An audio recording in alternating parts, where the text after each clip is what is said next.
Hey everyone, here from the SoCal Monster Trucks. We are going to do a 4-link setup video.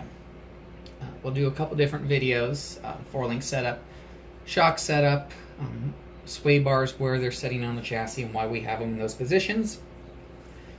But we'll start out with the 4 links. Let's start with the front, and we're going to use the front as the reference because it's easiest to see because the headers are hiding the rear positions. On our chassis, you have 4 positions. The second from the top would be our most neutral position, which keeps the upper and lower links parallel. And then we have 1 hole up from there, and you have 2 down. Generally, in the front end, we like to run the second from the top, which is the neutral position. If you go up from there, the front end in the steering response gets a very numb feeling. It just doesn't feel positive and direct. So not something we recommend at all. I mean, there may be someone that likes it, but it's not something that we recommend. And as you go down from the second hole, the neutral position, your steering will get more aggressive on power. It doesn't affect it so much off power. It does take a little bit of off power steering away because it doesn't load the front end as hard under off power situations, but it's most noticeable under power. So if you go into a corner off throttle, the truck starts to rotate mid corner and you start to get back into the power. As this link comes down and holes, as you start to come on power, it's going to become more aggressive and the front's going to pull harder. Some situations that's good, some it's not. That can also be depending on the balance of where you have your rear 4 links. So we like the second hole from the top on the front, pretty much always have run it there. We have played with the other holes, but we go back to that because that's the best baseline. It's consistent.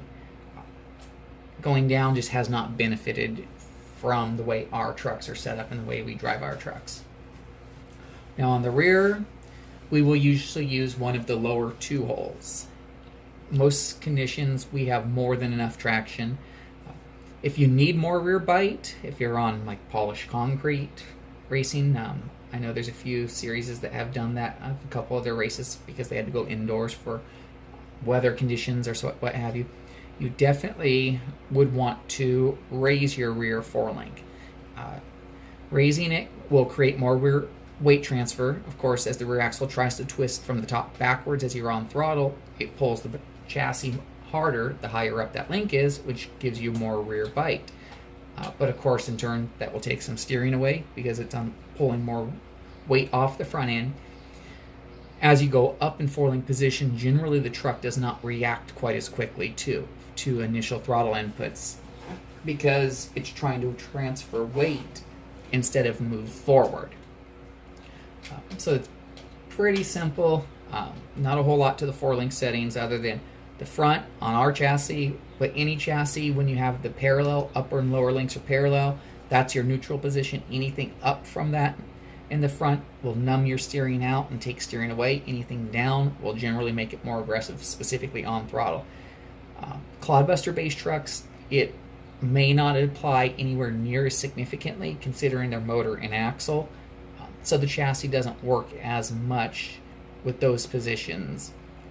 It's still going to affect it, but not as much because there's not as much weight in the chassis controlling the truck. And again, the rear, as you go down, you have a little bit less bite, but the truck will react initially faster and start to move forward before it transfers as much weight, and it still will not squat as hard and transfer as much weight. Like if you watch, for some reason, the hang time truck, it seems to show it a lot. It doesn't squat as much as some trucks do. And I think it's the color combination on that truck. It makes it very noticeable.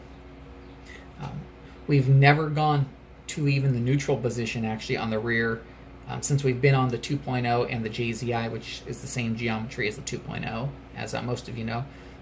And even on the original 1.0, we were on the bottom hole, which is nowhere. It's close to the second from bottom on the new versions, but not quite there. But that's where we always ran the rear on that chassis. So in all the testing we've done, all the surfaces we've run on, that's what we like. Just trying to give you general setup ideas. If you go on a slippery surface, raise the rear up some. If you need more bite, if you need more steering, you can drop the front end down a little bit for on power steering. Off power steering a lot of the time can also be affected by shock setup because of ride height positions. Whether you have the front end sitting level with the rear, lower than the rear, that'll affect your off power steering tremendously actually. Next video will be shock positions and why we run them there. Please comment on the video, follow the video.